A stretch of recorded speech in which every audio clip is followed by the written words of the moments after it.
Greetings, Gwynblade. What could Philippa want?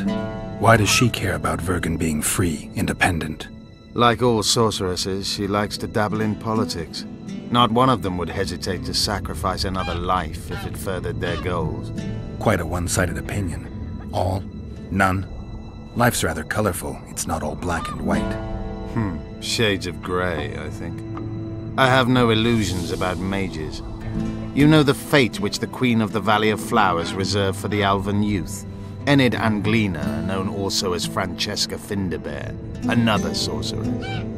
In exchange for the creation of an Elven kingdom in Dol Blathanna, she sent the Scoia'tael to be butchered, while attacking Nilfgaard's foes from the rear. She had a chance to call it off. She could have opposed the Emperor of Nilfgaard and summoned the squirrels to defend the Valley of Flowers. Why didn't she?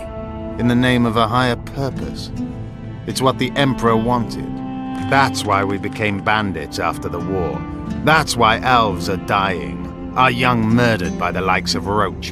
And that's why I cannot trust Philippa Eilhart.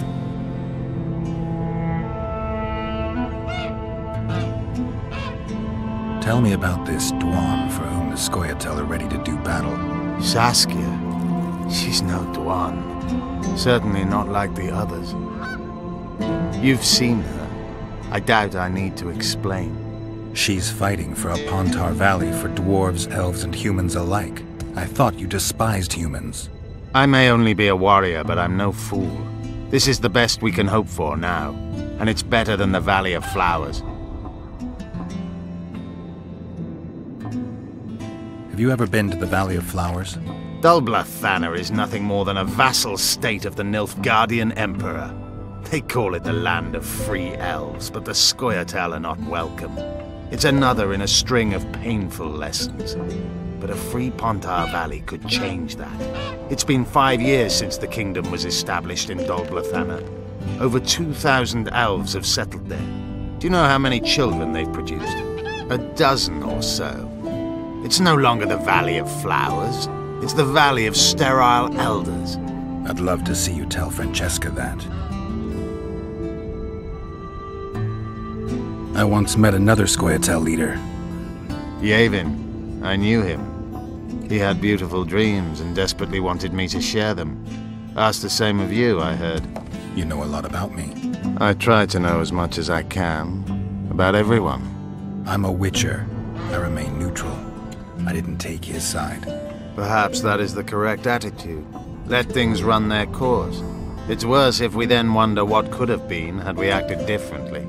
I try to avoid that. Decisions should be evaluated before they're made, not after. How is it that we're on the same side today? Things change. Today I have different goals and different allies. You think you can repel Henselt's army? No. What do you mean, no? The fortifications and dwarven devices are simply not enough to hold off the Kedwennies. They are just too many. What do you plan to do? You'll see. One thing I can promise. I won't break any pledge I've made.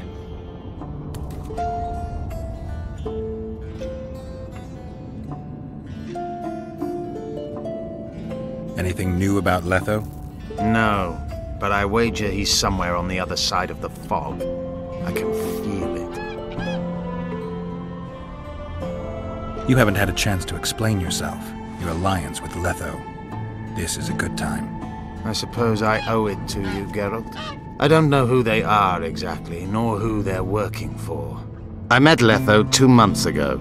He had escaped his pursuers in Edirn, found me and suggested we trade services. Our scouts and forest hideaways in exchange for the heads of Foltest and Henselt. A good offer to begin with that only became better when we revealed only part of our secrets. It then turned out that Letho was not alone. Seret and orcs were meant to kill Henselt. My warriors were to help them. As you know, this never came to pass. Roach could be on the other side of the fog. In that case, I'll finally get him. I came close in Flotsam. Been after him for a while? Ever since he became leader of the Blue Stripes. During his first mission as commander, he ambushed one of my units, cut it down to the last elf. Surprised me for the first and last time. I've been more cautious since then. You do realize that a dozen others will replace him when he's gone. Possibly dirtier foes, possibly worse. Better to have a known enemy, you say? That doesn't apply to Vergen. A more determined demon has never walked upon this earth. The longer he is active, the better he gets. I must put an end to it.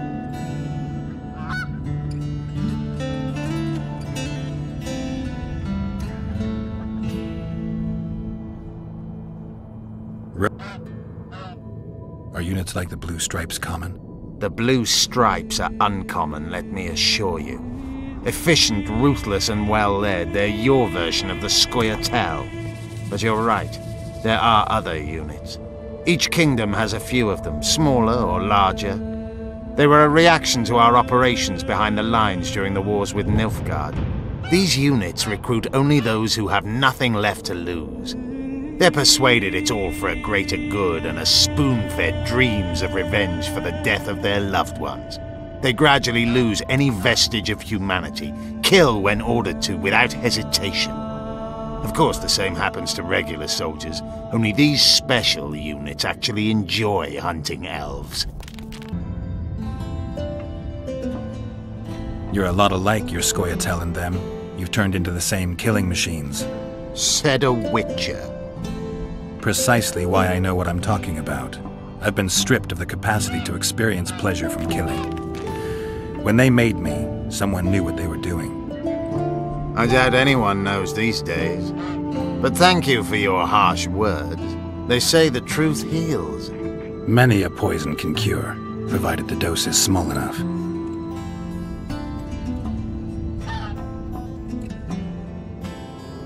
The leader, though clad like a soldier, had a feminine face to stir all. And the breast, a maiden.